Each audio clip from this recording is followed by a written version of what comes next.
नमस्कार बंधुगण आपण मानकु आम यूट्यूब चैनल को बहुत बहुत स्वागत। जदि विशेष भाव में कहिबा ए दुई दिन रे विशेष भाव में आपणकर छोट भूल कारण पूरा परिवार उपरे बहुत बड़ भारी पड़िबा पई जाउछि।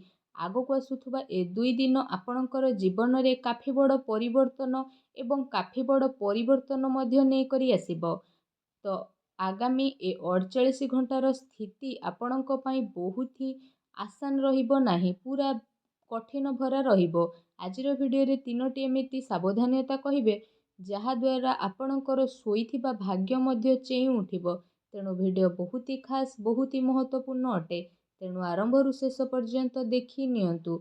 सर्वप्रथम भिडियो आरंभ करबा पूर्वरु स्वयं भगवान भोलानाथंकर सच्चा भक्त होइथिले बिना डेरी न करी भिडियो को लाइक करंतु आउ कमेंट बॉक्स रे जाइके सच्चा दिल रे जय भोलेनाथ बोली अवश्य लिखि दियंतु।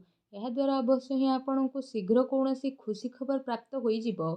तो जदि आमे आपण समस्त को कहि रखिबु आपण आपणक जीवन काल रे सुखर चेहरा देखि नथिले, आपण जो पैसा कमाउथिले एपटे आसुछि पुणी पळेई मध्ये जाउछि, जहा को आपण अल्प टिके बंचेई कि रखुचंती आउ तो को लंबा टाइम पर्यंत चली पारंती नाही। केउठी ना केउठी कौनसी ना कौनसी कारणरू आपणकर ताहा खर्च मध्य होई जाउछि, आपण ताको सेविंग मध्य करि पारु नाहंती। किंतु ए सच्चाई शुणी कि आपणक आखिरु लुह आसी जिवो। त विशेष भाବରେ जदि आमे कहिबु एबे आपण राजा बनिबा पई जाउछंती, किंतु एहा भितरे जहा रोकावट बा जो मुश्किल आसीबो से सब आपणको शुणिबार भी मध्य बहुत ही अधिक आवश्यकता रहिछि। ए पर्यंत आपणक जीवन रे प्रोब्लेम तो प्रोब्लेम आसीथिला आ नुआ नुआ प्रोब्लेम मध्य सृष्टि होइथिला, किंतु एबे आपणक जीवन रे सब प्रोब्लेम दूर हेबो। आपण दुखी जोथिले एबे खुशी हेबे, आपणको अधूरा स्वप्न एबे मध्य पूर्ण होई जिवो। आपण जो मानकु विश्वास करथिले एबे से माने आपणकर विश्वासर घातकता मध्य करि देबे आउ आपणकर मजाक मध्य बनेबे। तो विशेष भाବରେ जदि कहबा आपणक जीवन रे एमिति बहुत सारा घटना घटिबो जहा को आपण आपणक जीवन रे बदलै मध्य केबे पारिबे नाही। जदि विशेष भाବରେ कहबा ए भिडियो रे आमे आपण मानकु कहिबु शेष पर्यंत बनिकी रुहंतु, कारण भिडियो रे आपणक पई बहुत सारा महत्वपूर्ण इनफॉरमेशन रहिछि।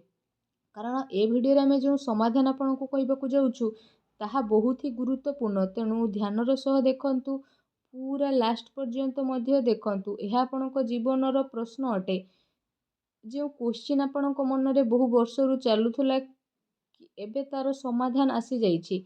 एबे कहिबा कि आपणकर दुश्मन आपणको केबे खुशी देखि पारंती नाही।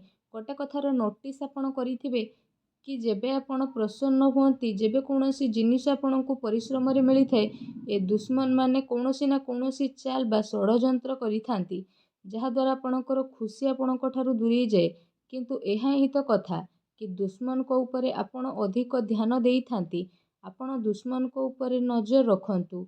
किए से दुश्मन, से आपणको घरे बसी नाहंती तो आपणको आख पाखरे केही रही नाहंती तो तांको प्रथमे आपण जानिबा पई चेष्टा करंतु। आपण जानिकी बहुत ही आश्चर्य हेबे आपणको आख पाखरे एमिति किछि लोक अछंती जो माने ही आपणकर शत्रु अटंती, जो माने एमिति देखावा करंती कि से माने आपणकर बहुत ही खास, किंतु भितरे ही भितरे से माने आपणको पई विष नेकी ही बसी थांती। तेणु सेमानक ठारू दूरेकी रुहंतु। एमिति दुश्मन बहुत ही खतरनाक थांती आउ लुचिकी रहिकी आपणकर ही प्रोब्लेम करि थांती। तेणु एमानक ठारू आपण दूरेकी रुहंतु।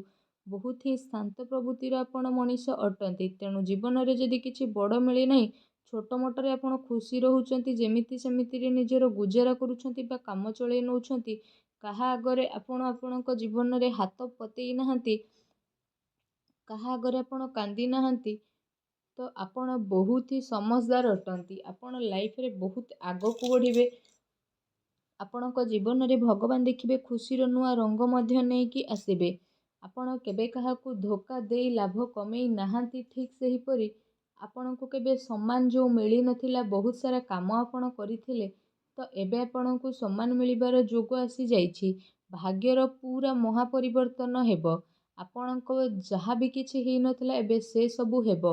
अधूरा इच्छा पूर्ण हेबो। लाइफ रे पूरा यूटर्न आपणकर आसीबो। स्थिति रे महापरिवर्तन मध्य आपणकर आसीबो। ता सहित आश्चर्यर कथा एहा रहिबो, आपण जहांको पई सब किछि छाड़ी देइथिले, निजे पई किछि भी रखि नथिले, ଏବେ ସେ ସବୁ ସ୍ଥିତିରେ ଆପଣଙ୍କର ପରିବର୍ତ୍ତନ ହେବ। ଆପଣଙ୍କ ଭାବନାରେ ମଧ୍ୟ ମହା ପରିବର୍ତ୍ତନ ଦେଖିବାକୁ ଆସିବ।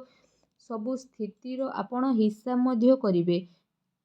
ଏହା ସହିତ ଆଗକୁ ଆସୁଥିବା ଏ ଟାଇମିଂରେ ଯଦି ଆମେ କହିବା, ଭାଗ୍ୟରେ ମହା ପରିବର୍ତ୍ତନ ହେବା ସହିତ ଆଗକୁ ଆସୁଥିବା ଏ ସମୟରେ ଆପଣ ସମସ୍ତଙ୍କ ଜାତକରେ ବହୁତ ଭଲ ମହତ୍ତ୍ୱପୂର୍ଣ୍ଣ, ବହୁତ ଭଲ ଖାସ୍ ଦିନ ହେବା ପାଇଁ ଯାଉଛି। ଆଗାମୀ ଏ 48 ଘଣ୍ଟାରେ ଜୀବନରେ ଆପଣଙ୍କୁ କେତେ ସାରା ଉତ୍ଥାନ ପତନ ବିଶେଷ ଭାବରେ ଦେଖିବାକୁ ମିଳିବ। ତା ସହିତ କେତେ ଏମିତି ସାରା କାମ ଯାହା ବର୍ଷ ପୁରୁଣା ଆପଣଙ୍କର ହୋଇନଥିଲା, ଅଟକି ହେଇକି ରହିଥିଲା, ସେ ସବୁ ଆପଣଙ୍କର ପୂରଣ ହେବ। ତା ସହିତ ଆପଣଙ୍କର କିଛି ଭରସାବନ୍ତ ଲୋକ ଆପଣଙ୍କ ଉପରେ ଯେଉଁ ଛଳନା କରୁଥିଲେ, ଏବେ ସେମାନେ ଧରା ପଡ଼ିବେ। ଦିନ ଆପଣଙ୍କର ମିଲାଜୁଲା ରହିବ। ତା ସହିତ କେତେ ଲୋକଙ୍କ ଦ୍ୱାରା ଆପଣ ଲାଭବାନ ହେବେ, ଆଉ କେତେ ଲୋକଙ୍କ ସହିତ ଆପଣ ଆଗକୁ ମଧ୍ୟ ବଢ଼ିବେ। ତା ସହିତ ଯଦି କହିବା ଜୀବନରେ ଗୋଟେ ଗୋଟେ ପରିବର୍ତ୍ତନରେ ଆଗକୁ ବଢ଼ିବାକୁ ଆପଣ ଚେଷ୍ଟା କରିବେ। ଏକା ସାଙ୍ଗରେ ଲମ୍ବା ଡିଆଁ ମାରିବାକୁ ଆପଣ ଚାହୁଁଛନ୍ତି ତ ପଡ଼ି ମଧ୍ୟ ଯିବେ। କିନ୍ତୁ ଯଦି ଆପଣ ଜୀବନରେ ଗୋଟେ ଗୋଟେ ପରିବର୍ତ୍ତନ ନେଇକି ଆଗକୁ ବଢ଼ିବେ, ଗୋଟେ ଗୋଟେ ଷ୍ଟେପ୍ ପକେଇବେ, ତ ଆପଣ କେବେ ପଡ଼ିବେନି କି ଆପଣଙ୍କୁ ଆଘାତ ଲାଗିବେନି। ଆଉ ସମୟ ସମୟରେ ସହ ବଡ଼ ବଡ଼ ପରିବର୍ତ୍ତନ ମଧ୍ୟ ଆପଣଙ୍କୁ ଦେଖିବାକୁ ମିଳିବ। ଏହା ସହିତ ବେରୋଜଗାର ଜାତକଙ୍କ ଜୀବନରେ ରୋଜଗାରର ଖୁସି ମଧ୍ୟ ଆସିବ। ତା ସହିତ ଲମ୍ବା ଟାଇମରେ ଆପଣ ଚାକିରି ପାଇଁ ଯେଉଁ ଖୋଜୁଥିଲେ, ଚାକିରି ପାଇଁ ପ୍ରୟାସ କରୁଥିଲେ, କିନ୍ତୁ ଆପଣଙ୍କୁ ଭଲ ଚାକିରି ମିଳିପାରି ନଥିଲା, ତ ଏବେ ଭଲ ଚାକିରି ମିଳିବାର ବିଶେଷ ରୂପରେ ଯୋଗ ବନୁଛି। ଆପଣଙ୍କର ସବୁ ଚିନ୍ତା ମଧ୍ୟ ଦୂର ହେବ। କୌଣସି ଭଲ କମ୍ପାନୀରେ ଇଣ୍ଟରଭ୍ୟୁ ପାଇଁ, ଜବ୍ ପାଇଁ ମଧ୍ୟ ଆପଣଙ୍କୁ ବୁଲାବା ଆସିପାରେ। ତା ସହିତ ଆପଣଙ୍କ ଭିତରେ ଏ କଥାର ଘମଣ୍ଡ ଆସିବାକୁ ଆପଣ ଆଦୌ ବି ଦିଅନ୍ତୁ ନାହିଁ କି ମୁଁ ଏ କାମ କାହିଁକି କରିବି, ମୁଁ ଏମିତି କାହିଁକି କରିବି। ଏ ଘମଣ୍ଡ ଆପଣ ଆଣନ୍ତୁ ନାହିଁ। ଏମିତି ଯଦି ଘମଣ୍ଡ ଆପଣ ଆପଣଙ୍କ ଭିତରେ ଟିକେ ବି ଜନ୍ମେଇ ଦେବେ, ତ ଆପଣଙ୍କୁ ପୁରା ଖରାପ ପରିଣାମ ଭୋଗ କରିବାକୁ ପଡ଼ିବ। କାରଣ ପଇସା ତ ଆସିବନି, ମୁସ୍କିଲ ଆସିବ, ଆଉ ସମସ୍ୟା ମଧ୍ୟ ଆସିବ। ତେଣୁ ଭାବି ଚିନ୍ତି ଧୀରେ ଧୀରେ ଆପଣ ଆପଣଙ୍କର ଷ୍ଟେପ୍ ଆଗକୁ ବଢ଼ାନ୍ତୁ, ଭାବି ଚିନ୍ତି ନିର୍ଣ୍ଣୟ ନିଅନ୍ତୁ। ତେବେ ଆଗକୁ ଆସୁଥିବା ମୁସ୍କିଲରୁ ଆପଣ ବଞ୍ଚି ମଧ୍ୟ ପାରିବେ। ଏହା ସହିତ ଯଦି ବିଶେଷ ଭାବରେ କହିବା, ଆପଣଙ୍କ ଉପରେ କୌଣସି ବହୁତ ବଡ଼ ଭାରି ଜିମ୍ମେଦାରୀ ମଧ୍ୟ ଆସିପାରେ। ତା ସହିତ ଆପଣ ଆପଣଙ୍କର ବସ୍ଙ୍କର ମନକୁ ଆପଣ ଜିତିବେ, ଆଉ ଭଲରୁ ଭଲ କାମ କରିବେ, ଆଉ ଆଗକୁ ମଧ୍ୟ ବଢ଼ିବେ। କୌଣସି କାମକୁ ଆପଣ ଏ ଟାଇମିଂରେ ଅଧୁରାରେ ରଖିବେ ନାହିଁ। ଆପଣ ବିନା କୌଣସି ଦ୍ୱନ୍ଦ୍ୱରେ ସମୟ ସମୟର ସହ ନିଜର ସବୁ କାମକୁ କରିବେ, ସବୁ ଦାୟିତ୍ୱର ସଠିକ୍ ପାଳନ ମଧ୍ୟ କରିନେବେ। ତା ସହିତ ଆପଣଙ୍କର ପ୍ରତିଟି ସ୍ଥିତି ମଧ୍ୟ ବହୁତ ହି ଭଲ ରହିବ। ଏହା ସହିତ ଯଦି କହିବା ଫ୍ରେଣ୍ଡସ୍ଙ୍କ ସହିତ ଆପଣ କୌଣସି କଥାକୁ ନେଇକି ଆର୍ଗୁମେଣ୍ଟ ଛୋଟ ମୋଟ ହୋଇପାରେ। ତେଣୁ ଫ୍ରେଣ୍ଡସ୍ମାନଙ୍କ ସହିତ କଥାବାର୍ତ୍ତା କରିବା ସମୟରେ ନିଜର ଶବ୍ଦର, ନିଜ ବାଣୀର ବିଶେଷ ରୂପରେ ସାବଧାନ ରଖନ୍ତୁ। ଅନ୍ୟଥା ମିତ୍ରଙ୍କ ସହ ଆପଣଙ୍କର ଲଢ଼େଇ ଝଗଡ଼ା ମଧ୍ୟ ହୋଇପାରେ। ତା ସହିତ ବ୍ୟାପାରରେ ନୂଆ ନୂଆ ସମ୍ବନ୍ଧ ମଧ୍ୟ ଆପଣଙ୍କର ସ୍ଥାପନ ହେବ। ଏହା ସହ ବ୍ୟାପାରରେ ଯେଉଁ ସବୁ ମୁସ୍କିଲ ଚାଲୁଥିଲା, କାରବାରରେ ଯେଉଁ ସବୁ ପ୍ରୋବ୍ଲେମ୍ ଚାଲୁଥିଲା, ସବୁ ପ୍ରୋବ୍ଲେମ୍ ଆପଣଙ୍କର ଦୂର ହେବ। ବ୍ୟାପାରରେ ନୂଆ ନୂଆ ଲୋକଙ୍କର ସାଥ ମଧ୍ୟ ମିଳିବ। କିନ୍ତୁ ଗୋଟେ କଥାର ବିଶେଷ ଧ୍ୟାନ ରଖନ୍ତୁ କି ବିନା ଭାବି ଚିନ୍ତି ଆପଣଙ୍କୁ କୌଣସି ବି ନିର୍ଣ୍ଣୟ ନେବାର ନାହିଁ। ପ୍ରତିକାର ବିଷୟରେ ଯଦି ଆପଣଙ୍କ ପାଇଁ କହିବି, ତ ପ୍ରତିକାର ସ୍ୱରୂପ ଆପଣ ଭଗବାନ ହନୁମାନଙ୍କର ପୂଜା କରନ୍ତୁ। ହନୁମାନ ଚାଳିଶାର ପାଠ କରନ୍ତୁ। ବିଶେଷ ଭାବରେ ସୂର୍ଯ୍ୟଦେବଙ୍କୁ ପ୍ରତ୍ୟହ ଜଳାର୍ଘ୍ୟ ଅର୍ପଣ କରନ୍ତୁ। ଜୀବନରେ ଦେଖିବେ ବହୁତ ବଡ଼ ପରିବର୍ତ୍ତନ ଆସିବ। ଆଉ ଭିଡ଼ିଓ କେମିତି ଲାଗିଲା ଆମକୁ କମେଣ୍ଟ କରିକି ନିହାତି ଭାବରେ ଜଣାନ୍ତୁ। ଆଉ ଚ୍ୟାନେଲରେ ଯଦି ନୂଆ ଆସିଛନ୍ତି, ଚ୍ୟାନେଲକୁ ସବସ୍କ୍ରାଇବ୍ କରିନେବା ସହ ପାଖରେ ଆସୁଥିବା ବେଲ୍ର ଆଇକନ୍କୁ ବି କ୍ଲିକ୍ କରନ୍ତୁ। ଧନ୍ୟବାଦ।